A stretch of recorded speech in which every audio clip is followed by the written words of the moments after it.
80 men raised their hands. 80 men said yes.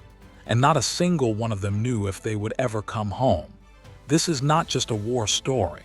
This is the story of the most audacious, most desperate, most brilliantly insane military operation in American history. This is the story of 80 ordinary men who flew straight into the impossible and changed the course of World War II forever. April 18, 1942. The Pacific Ocean. Somewhere in the churning gray waters, 400 miles further from Japan than anyone had planned, 16 B-25 Mitchell bombers sit on the pitching deck of an aircraft carrier. The pilots know something is wrong. They were supposed to launch much closer. They were supposed to have enough fuel to reach safety. Now, with Japanese patrol boats spotted on the horizon and the element of surprise about to be destroyed, the order comes down. Launch now. Launch immediately. Launch and figure out the rest later. There is a problem that every single man on those planes already knows. At this distance, with a full bomb load, flying at combat speed, there is not enough fuel to reach the airfields in China. The math simply does not work. The mission planners back in Washington know it. The admiral watching from the bridge knows it. And Lieutenant Colonel James Harold Doolittle, the man who organized this entire operation, standing in the cockpit of the lead aircraft, he knows it better than anyone. He designed the mission. He ran the numbers himself. He knows exactly what 400 extra miles means. It means they are probably going to die. And yet every single one of those 80 men chose to be there. They volunteered. They raised their hands without even knowing what they were volunteering for. They were told it was dangerous. They were told it was secret. They were told it was vitally important to the war effort. They were not told they might be flying to their deaths. And when some of them eventually figured that out, when the math became undeniable, when they sat on those heaving decks staring at the impossibly short runway stretching out before them, none of them turned back. Not one man refused to fly. Not one man asked to be taken off the mission. 80 men, 16 planes, and a mission that changed history. To understand why 80 men would volunteer for what amounted to a suicide mission, you have to understand what America felt like in the spring of 1942. You have to feel that darkness. You have to sit in it for a moment, because without it, the Doolittle raid makes no sense. Without understanding how desperate, how frightened, how utterly shaken the American people were in those first months after Pearl Harbor, you cannot understand why this raid had to happen. And you cannot understand why those 80 men said yes. December 7, 1941, a date that shall live in infamy. Those are the words President Franklin Roosevelt used the following morning when he addressed a stunned and grieving nation. The Japanese attack on Pearl Harbor had killed 2,403 Americans. It had wounded nearly 1,200 more. It had sunk or damaged 18 naval vessels, including 8 battleships. It had destroyed 188 aircraft. In one morning, in one single devastating surprise attack, Japan had crippled the United States Pacific Fleet and announced to the world that America was vulnerable, that America could be hit, that America could bleed, and then it kept getting worse. In the weeks and months that followed Pearl Harbor, the news from the Pacific was an unrelenting parade of disasters. Guam fell. Wake Island fell. Hong Kong fell. The supposedly impregnable British fortress of Singapore fell, with over 80,000 Allied troops surrendering in what Winston Churchill called the greatest disaster and largest capitulation in British history.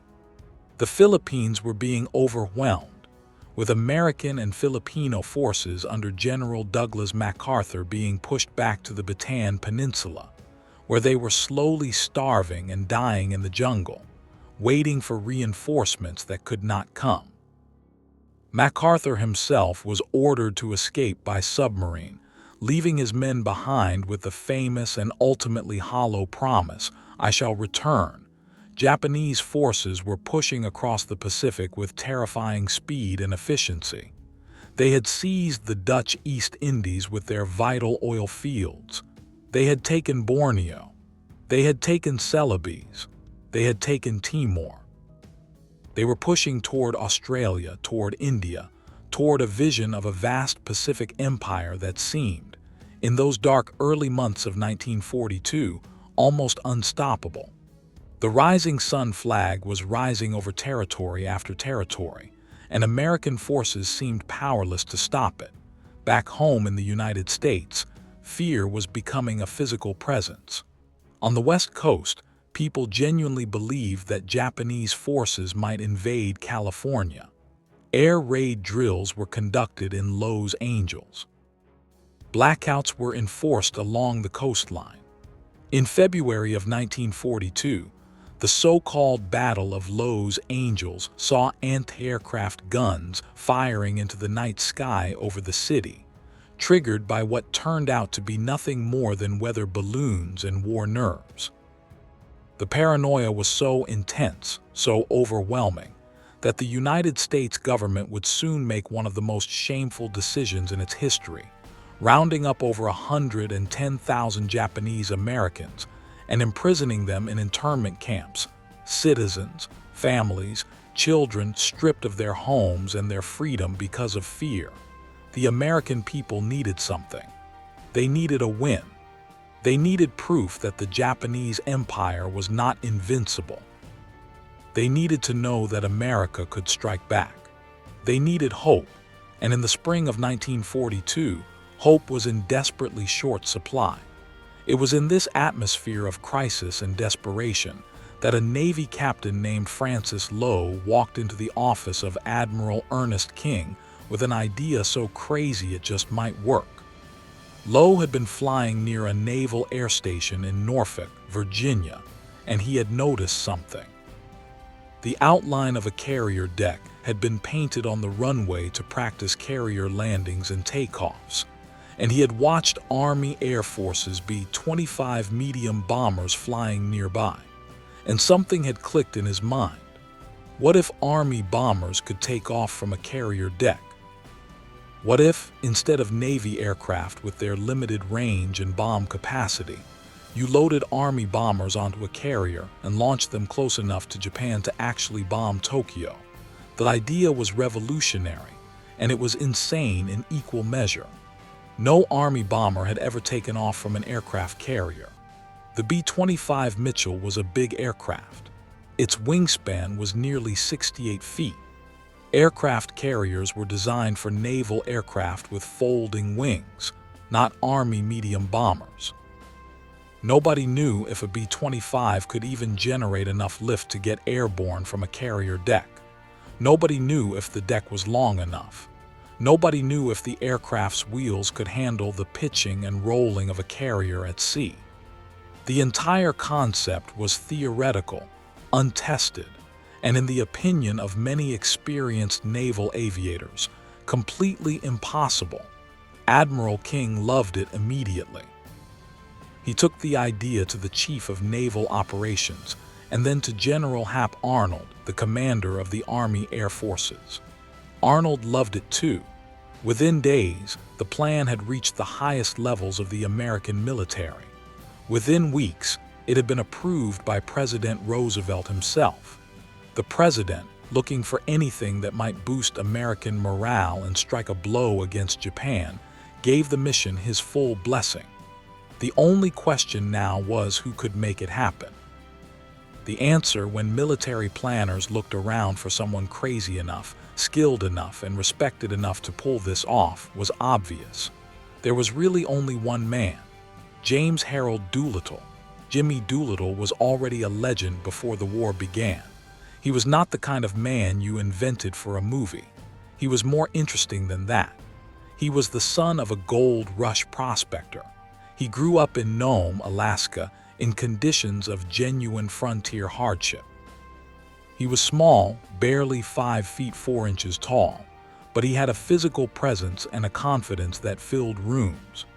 He had been a boxer of considerable skill, a man who could handle himself with his fists, and he had a reputation for fearlessness that was not the reckless fearlessness of stupidity, but the calculated, precise fearlessness of a man who had thought carefully about risk and decided that the risk was worth taking. He had learned to fly in the Army Air Corps during World War I, though he never made it overseas before the armistice. In the years that followed, he had become one of the most celebrated aviators in America. He had won the Schneider Trophy race. He had set transcontinental speed records. He had been the first pilot to complete an outside loop, a maneuver so violent and so physically demanding that most experts at the time believed it would kill any pilot who attempted it. Doolittle had simply decided that if he understood the physics well enough, he could survive it. He was right. Most significantly for the coming mission, Jimmy Doolittle had a doctorate in aeronautical engineering from MIT. He was not just a daring pilot. He was a scientist of flight. He understood aircraft the way a poet understands language, instinctively, deeply, in his bones. When military planners gave him the job of organizing the raid on Tokyo, they were giving it to a man who could design the mission from an engineering perspective, train the pilots with the precision of a scientist, and then fly the lead aircraft himself with the skill of one of the greatest aviators who had ever lived. When Doolittle was first assigned to organize the mission, the plan was for someone else to lead it. Doolittle's job was logistics and training. He was supposed to be the architect, not the pilot, but Doolittle had other ideas. He went to General Arnold and told him he wanted to fly. Arnold's first instinct was no. Doolittle knew too much. He had been briefed on too many secret operations. If he was shot down and captured and the Japanese interrogated him, the damage to American intelligence could be catastrophic. But Doolittle pushed back. He argued. He pleaded his case with the same systematic precision he brought to everything. And eventually, Arnold said yes, with one condition. If any member of the chain of command above Doolittle told him he couldn't fly, he had to stand down. Doolittle agreed, quietly confident that nobody above him was going to find out about this arrangement until it was too late to stop him. Now Doolittle needed volunteers. He went to Eglin Field in Florida, where the 17th Bombardment Group was based. The 17th was already the best B-25 group in the Army Air Forces. They had been flying anti-submarine patrols off the East Coast, which meant they had experience with long overwater flights, with navigation in difficult conditions, with exactly the kind of flying this mission would require. Doolittle addressed the group at a formation and made one of the most remarkable recruiting speeches in military history. Remarkable not for what he said, but for what he didn't say. He told them he needed volunteers for an extremely dangerous mission. He told them the mission was secret and he could not tell them what it involved. He told them they might not come back. He told them that if they had any personal obligations, any health issues, any reason at all to hesitate, they should not step forward. He gave them every reason to stay where they were, safe and alive in Florida, rather than raise their hands. More than the required number volunteered immediately. Far more than needed. Men who didn't even know what they were being asked to do decided on the spot that they would do it. That was the measure of the men of the 17th Bombardment Group. That was the measure of what America felt like in those dark months of early 1942. The desire to do something, to hit back, to make a difference, was so powerful that men would volunteer for death itself without hesitation. Doolittle selected 24 crews, giving himself a pool of pilots to train intensively, and then select the final 16 from based on performance. The training began immediately at Eglin Field, and it was unlike anything these men had ever experienced. The first challenge was simply getting a B-25 off the ground within the distance of a carrier deck. A carrier deck is not a runway. It is not even close to a runway. The deck of the USS Hornet, the carrier that would eventually carry the Raiders, was approximately 467 feet long. A B-25 normally needed around 2,000 feet to take off at sea level. Fully loaded with bombs and extra fuel, it needed even more. Navy Lieutenant Henry Miller, who had been assigned to help with the carrier training, had to teach Army pilots to fly their heavy bombers off a distance that was less than a quarter of what they were accustomed to. Miller developed a precise technique: maximum engine power before releasing the brakes, full flaps, a specific angle of attack calculated to generate maximum lift at minimum speed. The pilot had to pull back on the controls at exactly the right moment, not too early and not too late, threading a needle between stalling the aircraft and flying it straight into the water off the end of the deck. Practice after practice, takeoff after takeoff, the pilots drilled this technique until it became muscle memory. The shortest successful takeoff was achieved with the bomber in a headwind of 30 knots, leaving the ground with only 305 feet of runway used. It could be done. The next challenge was fuel. A B-25 in standard configuration carried enough fuel for a range of roughly 1,200 miles. The mission required flying from the carrier to Japan, bombing targets, and then continuing to airfields in eastern China, or alternatively to the Soviet Union, though the Soviets refused to allow American military aircraft to land on their territory for fear of provoking Japan. The total distance from planned launch point to Chinese airfields was well over 2,000 miles. The only way to make the math work was to reduce weight and increase fuel capacity wherever possible. The engineers and crews stripped the aircraft down ruthlessly. The lower gun turret was removed entirely. The liaison radio was removed. Weight was cut from every system that could safely be reduced. Additional fuel tanks were fitted. Rubber bladder tanks were placed in the crawl spaces and bomb bays. At maximum capacity with every possible gallon aboard, the aircraft could carry 1,141 gallons of fuel. It still wasn't quite enough. The mission relied on favorable winds, on careful throttle management, on flying at precise altitudes and speeds to maximize fuel efficiency, and ultimately on a substantial amount of luck. The bomb load was carefully selected.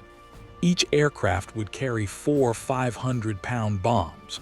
3 of these would be conventional high-explosive bombs. 1 would be a bundle of incendiary bombs, designed to start fires. The selection was deliberate. The military targets were important, yes, but fire was what the mission planners feared most and hoped most to cause. Japanese cities in 1942 were largely built of wood and paper. A fire started in the right place under the right conditions could cause enormous damage. The memory of the Great Tokyo Earthquake Fire of 1923, which had killed over 100,000 people, was still fresh. Fire was devastating in ways that high explosives alone could not match. The targets themselves were selected with considerable care. The list included military and industrial facilities in Tokyo, Yokohama, Osaka, Kobe, and Nagoya. The planners explicitly ruled out the imperial palace. Killing Emperor Hirohito or destroying the palace would serve no military purpose and might actually stiffen Japanese resistance by transforming the emperor into a martyr. The goal was to cause meaningful military and industrial damage, to demonstrate that Japan was vulnerable, and to force the Japanese military to divert resources to home defense. The goal was psychological as much as it was physical. Meanwhile, the secrecy around the mission was extraordinary. The crews themselves were not told the full details of the plan until they were already at sea, beyond any possibility of information leaking back to Japan. They knew they were going on a dangerous mission. They knew it involved carrier operations and long-range flying. The specific targets, the specific geography, the specific plan, all of this was kept from them until the USS Hornet was already cutting through the Pacific. Some of them had guessed by then. Soldiers and airmen are not naive, but guessing and knowing are different things, and until that moment at sea, they did not officially know. The USS Hornet sailed from Alameda Naval Air Station in California on April 2, 1942. The sight of 16 Army B-25 bombers lined up on the deck of a Navy carrier must have been one of the strangest sights any sailor had ever seen. The Hornet's crew had been told only that they were carrying Army aircraft for a secret mission. Even most of the crew did not know the target. The ship sailed west into the Pacific, joined by a task force that included the carrier USS Enterprise, several cruisers, destroyers, and supply ships. It was a formidable force. It would need to be. The original plan called for launching the bombers approximately 400 miles from the Japanese coast. This distance was a compromise, close enough to give the aircraft a reasonable chance of reaching China after bombing Japan, but far enough that the task force should be beyond the reach of Japanese land-based aircraft. The timing was calculated so that the aircraft would arrive over Japan in the late afternoon, bomb their targets in the remaining daylight, and then continue on through the night, arriving over China in the early morning hours when the Chinese airfields, if all went according to plan, would be lit up to guide them in. On April 17th, the task force was closing in on its launch position. The air crews were briefed fully for the first time. They studied maps of Japan and maps of China. They memorized the locations of their targets. They reviewed the escape routes. They were told about the contingency plans, such as they were. If they could not reach China, they should try to reach Soviet territory near Vladivostok, though they were told clearly that the Soviets had refused permission, and that landing there would result in their aircraft being impounded and their internment for the duration of the war. If they could not reach either location, they should ditch their aircraft at sea and hope to be rescued. The planners did not dwell on what the odds of rescue in the open Pacific actually were. The crews were also briefed on what would happen to them if they were captured by Japan. The Japanese military's attitude toward prisoners was not a secret.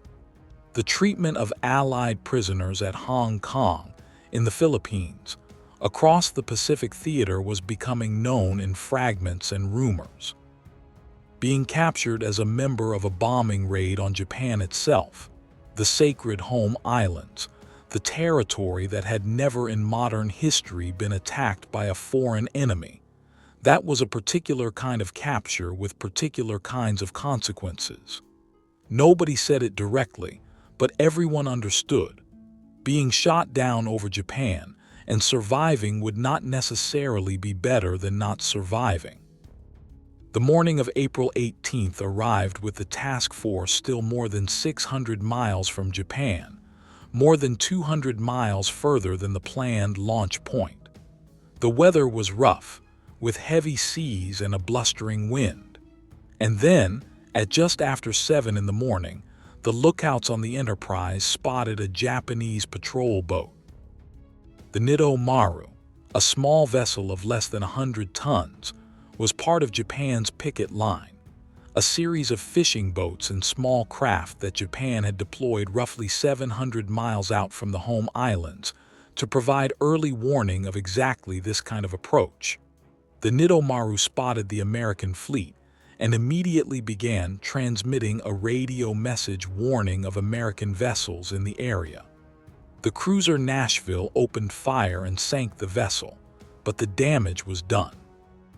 If the Nito Maru's radio transmission had been received, and there was every reason to believe it had been, the Japanese would know that American ships were in these waters. They might not know exactly what was planned, but they would be alert.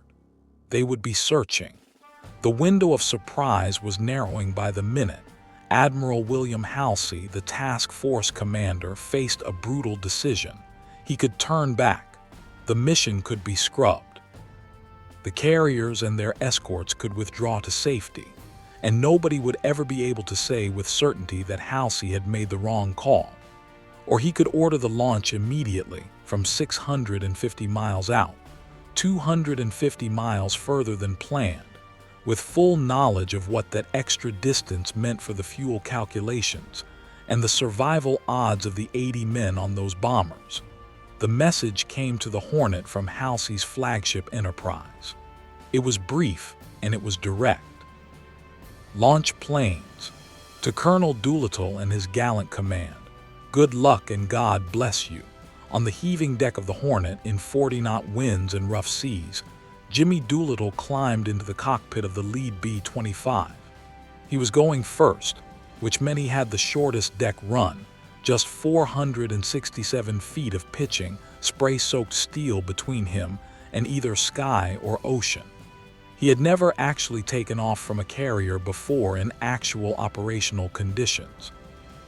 All the training had been done on a simulated carrier deck on solid ground. Now he was going to do it for real, in bad weather from a moving ship, with the knowledge that if he got it wrong, the aircraft would cartwheel off the bow and be crushed under the carrier's hull. A Navy deck officer stood at the bow of the ship with a circular flag, watching the rise and fall of the swells, waiting for exactly the right moment. When the bow of the Hornet reached the top of a wave and began to rise, the officer dropped the flag. Doolittle pushed the throttles to full power and released the brakes. The B-25 rolled down the deck, gathering speed, the sea spray lashing the windscreen, the deck rising and falling beneath the wheels. Doolittle pulled back on the controls at precisely the right instant. The bomber's wheels cleared the bow of the ship with barely 20 feet of deck to spare and climbed into the gray Pacific sky. The crew of the Hornet erupted. Sailors who had been watching in silence, many of them certain they were about to see the aircraft plunge into the sea, began cheering and throwing their caps into the air. One after another in rapid succession, the remaining 15 B-25s rolled down the deck and clawed their way into the sky. Not one aircraft went into the ocean. Not one engine failed at the critical moment. All 16 bombers made it airborne. The 16 aircraft formed into loose groups and set their course for Japan, flying low over the waves to avoid radar detection. Very low, 50 to 100 feet above the ocean surface, the pilots holding their aircraft in a constant, subtle dance with the moving water below them, too low for most of the flight to read a newspaper headline if one had been floating on the surface beneath them. Flying that low for that long, in an aircraft that large over open ocean, is an exercise in focused attention that borders on the superhuman. One moment of distraction, one brief lapse in concentration, and the aircraft and everyone on it would simply cease to exist, absorbed by the Pacific without a trace. The crews flew mostly in silence, each man at his station, checking instruments, monitoring fuel consumption, scanning the horizon for Japanese aircraft or ships. They had been in the air for hours when they crossed the coast of Japan. Most of them had never been to Japan. Many had never been outside the United States before the war. And now here they were, flying over the Japanese countryside at low altitude in Army Air Force's B-25s, on their way to bomb Tokyo. The Japanese had received the Nito Maru's warning, but the information was confused and incomplete. Japanese air defenses had been alerted, but the alert had been vague American ships somewhere to the east, purpose unknown. The Japanese had launched search aircraft looking for American carriers, expecting any attack to come from carrier-based naval planes at a certain minimum range. Nobody was looking for Army medium bombers at wave-top height coming in from 700 miles away. It was outside the parameters of what Japanese military planners believed was possible. And so the raiders had something extraordinary. The element of surprise, not because Japan had failed to get a warning, but because the warning did not match what was actually coming. Doolittle's aircraft reached Tokyo at noon local time. He had navigated across more than 600 miles of open ocean and more than an hour of flight over Japan, and arrived over his target within minutes of his planned time. He climbed from low level to 1,500 feet to make his bomb run, the aircraft suddenly vulnerable to anti-aircraft fire, the crew at their stations, the bombardier hunched over his sight, the target filling the windscreen. The bombs fell. For the crews of Doolittle's raid, the bombing runs themselves lasted only seconds. Drop the bombs, then push the nose down, drop back to low level and run. They were not there to stay and fight. They were not there to assess their damage.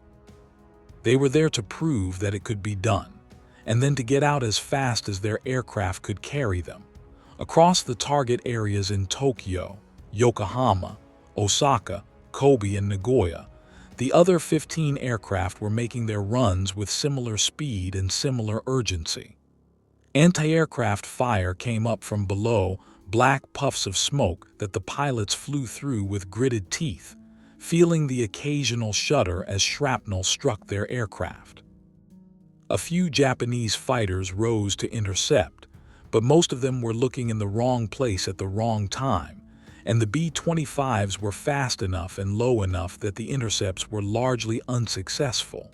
Some raiders saw Japanese fighters. A few were fired upon. All 16 aircraft completed their bomb runs. All 16 aircraft survived the attack over Japan. Then came the hard part, the part that the fuel calculations said was probably impossible. The long haul west across the East China Sea to the coast of China, and then the search for airfields in the gathering darkness. Most of the raiders were able to make the Chinese coast. Several aircraft ran out of fuel and the crews bilayed out or ditched at sea. The weather over China was terrible, with low clouds and rain that made navigation nearly impossible, and finding the airfields a matter of luck as much as skill. None of the planned navigational aids were working. The radio beacons that were supposed to guide the aircraft in were silent. One by one, the aircraft fell out of the sky over China. Some crews bilayed out when their fuel gauges hit empty. Some attempted forced landings in rice paddies or on roads or on whatever flat ground they could find in the darkness.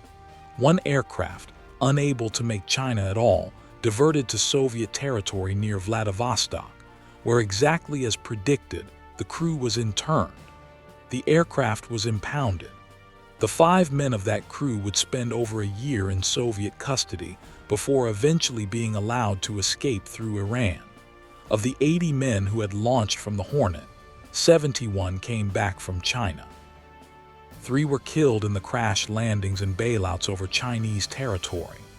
8 were captured by Japanese forces. Of those 8, 3 were executed. 1 died in captivity.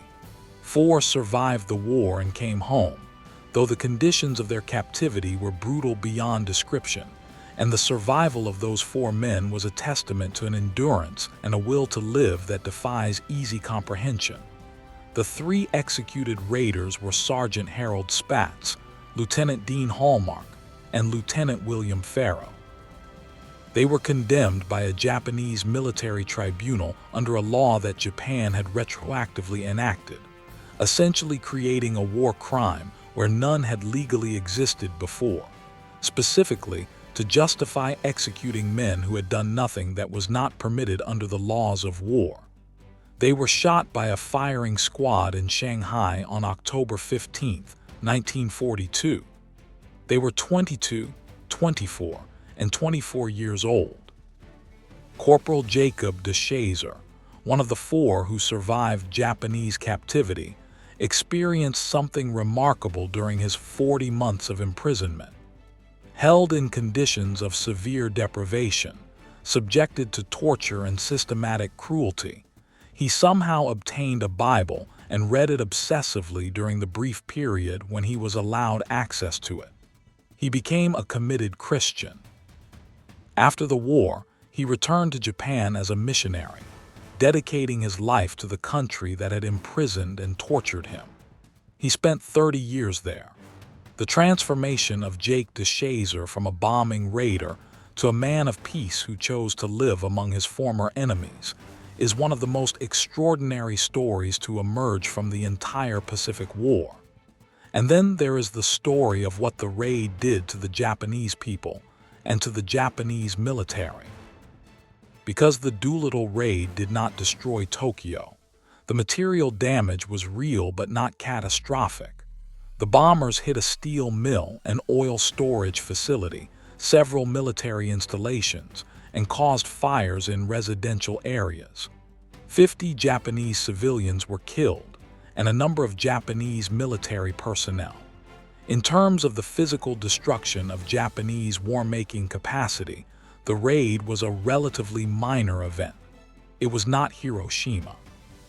It was not even close to what the great firebombing raids of 1944 and 1945 would do to Japanese cities, but the psychological effect was something else entirely. Tokyo had been bombed. The sacred home islands, the territory that Japan's military leaders had promised the Japanese people, was invulnerable. The island empire that stood at the center of what Japanese propaganda called the Greater East Asia Co-Prosperity Sphere. It had been bombed. American aircraft had flown over the Imperial Palace. Some accounts, possibly apocryphal but widely circulated, described American aircraft flying so low that Japanese civilians on the ground could see the pilots. Whether literally true or not, the image captured something real. The vulnerability of Japan had been exposed in a way that Japanese propaganda had declared impossible. The humiliation within the Japanese military was severe. Army generals and Navy admirals had promised the emperor and the Japanese people that the home islands were safe. They had been wrong. Someone had to be punished, and in the rigid hierarchy of Japanese military culture, punishment began at the top. Commanders who had been responsible for home defense were relieved. Reorganizations were implemented. Resources that had been committed to offensive operations in the Pacific were pulled back for home defense. The famous Japanese naval doctrine of concentrating force for offensive action was compromised by the suddenly urgent need to defend against further raids. Most significantly, and this is the decision that would ultimately seal Japan's fate in the Pacific, Admiral Isoroku Yamamoto, the architect of Pearl Harbor and Japan's greatest naval strategist, became obsessed with eliminating the American carrier threat that had made the Doolittle raid possible. The carriers were the key. Without carriers, the Americans could not project power across the Pacific. Without carriers, the Doolittle raid could not have happened. Yamamoto concluded that the destruction of the remaining American carriers had to be Japan's absolute priority. He began planning an operation to lure the American fleet into a decisive battle that would eliminate carrier-based air power as a threat. The location he chose was a small atoll in the Central Pacific called Midway. The Battle of Midway took place in June 1942, less than 2 months after the Doolittle raid.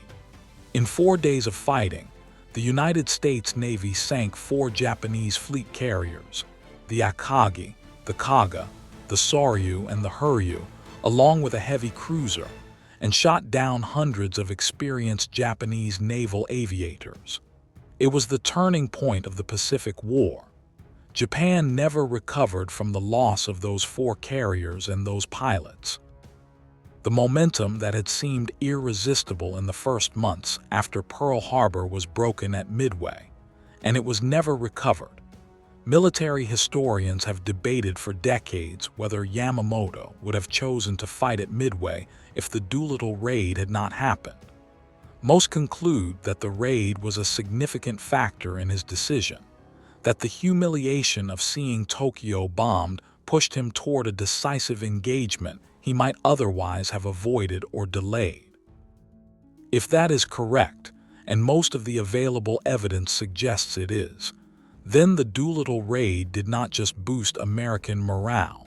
It helped trigger the battle that broke Japanese naval power in the Pacific. The 80 men who flew from the Hornet did not just deliver a message. They helped win the war. Back in the United States, the public reaction to the raid was electrifying. When word reached the American home front that American aircraft had bombed Tokyo, the response was something close to euphoria.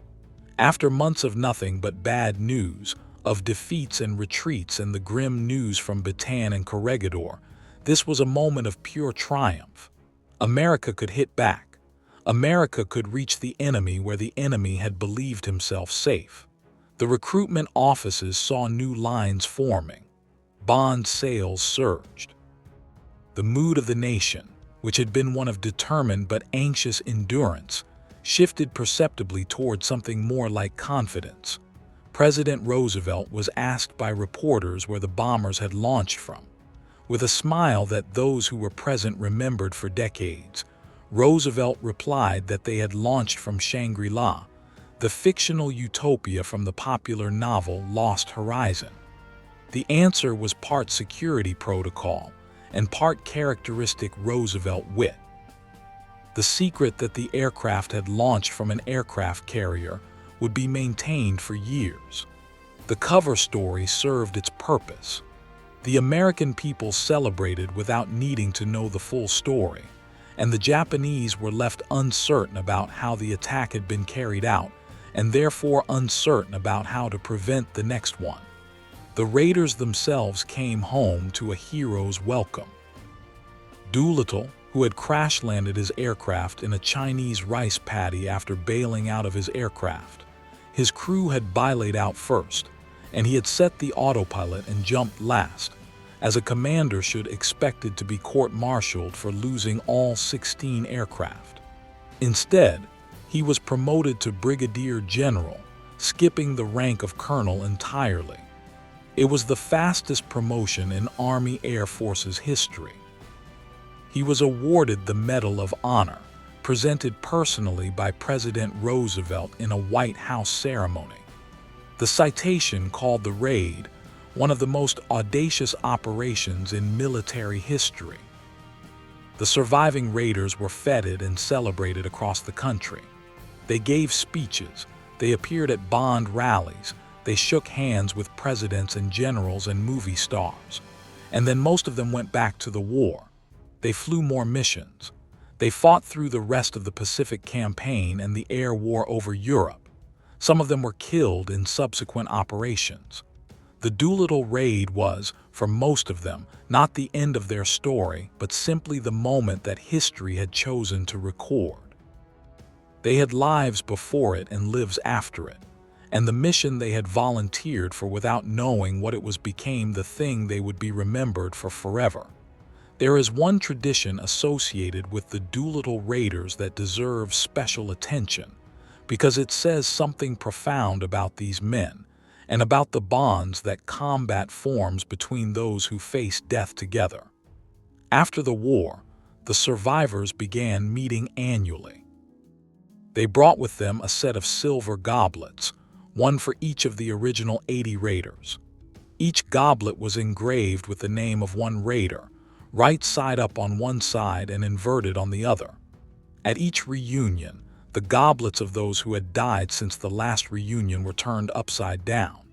At each reunion, they opened 2 special bottles of Hennessy cognac that they had been saving since the 1950s, to be opened only at the last reunion, when only 2 or possibly 1 raider remained. They planned to drink a final toast to their fallen comrades, to all the men who had raised their hands without knowing why, and then to whatever came after. The last reunion of the Doolittle Raiders took place on November 9, 2013, at the National Museum of the United States Air Force in Dayton, Ohio.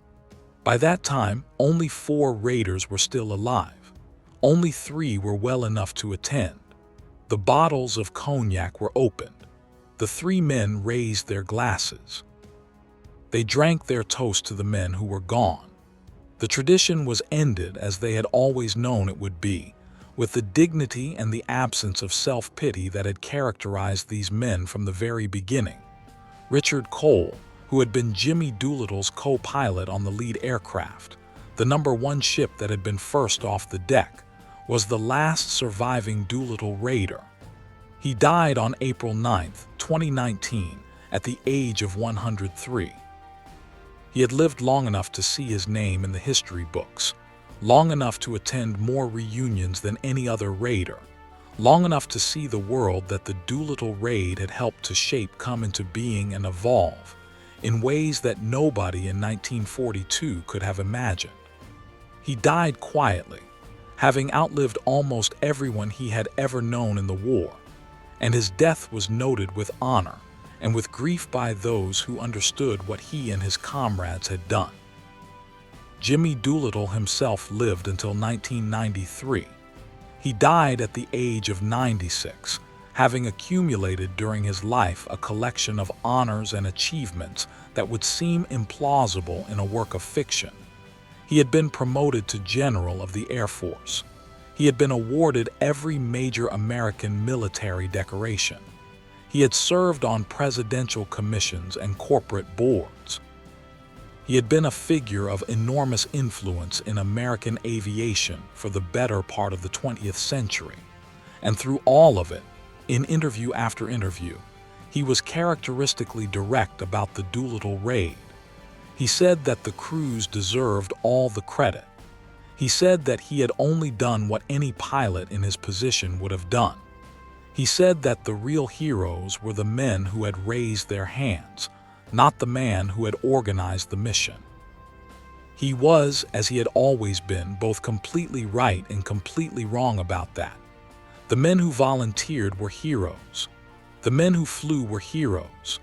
The men who bombed Tokyo and then flew on into the Chinese darkness, burning the last of their fuel over mountains they could not see, and who jumped from their aircraft into the black night over unfamiliar territory. They were extraordinary, every one of them. But the man who designed the mission, who trained the crews, who insisted on flying the lead aircraft himself, who was first off the deck of the Hornet and first over Tokyo, and first to jump from his aircraft, and first to make it to safety, that man was something rare. He was the kind of leader who never asked anyone to do anything he was not willing to do himself. In a war full of generals and admirals who directed operations from comfortable command posts far from the fighting, Jimmy Doolittle had climbed into the cockpit of the first aircraft. He had put himself first in line for the danger he was asking his men to accept. That is not nothing. In the entire history of American military leadership, very few officers of his rank and responsibility did what Doolittle did on April 18, 1942. It is one of the things that made the raid what it was, not just a military operation, but a statement about leadership and courage, and the willingness to put your body where your orders are. What do we make of the Doolittle raid today, 80 years and more after those 16 aircraft climbed off the deck of the Hornet into the Pacific sky? What does it mean, in the context of a world so different from 1942 that the two periods barely seem connected? The aircraft are in museums. The men are gone. The war they fought ended before most people alive today were born. Japan is now one of America's closest allies, a democracy and an economic powerhouse that has been at peace for 8 decades. The world the Doolittle raiders flew out to defend and shape and change is the world we live in. Their mission is finished. Their work is done, and yet the story endures. It endures because it is genuinely extraordinary. The kind of story that even the most creative fiction writer would hesitate to invent for fear of being called implausible. It endures because it contains within it so many of the elements that humans have always found compelling.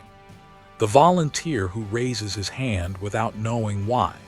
The leader who refuses to send men where he will not go himself.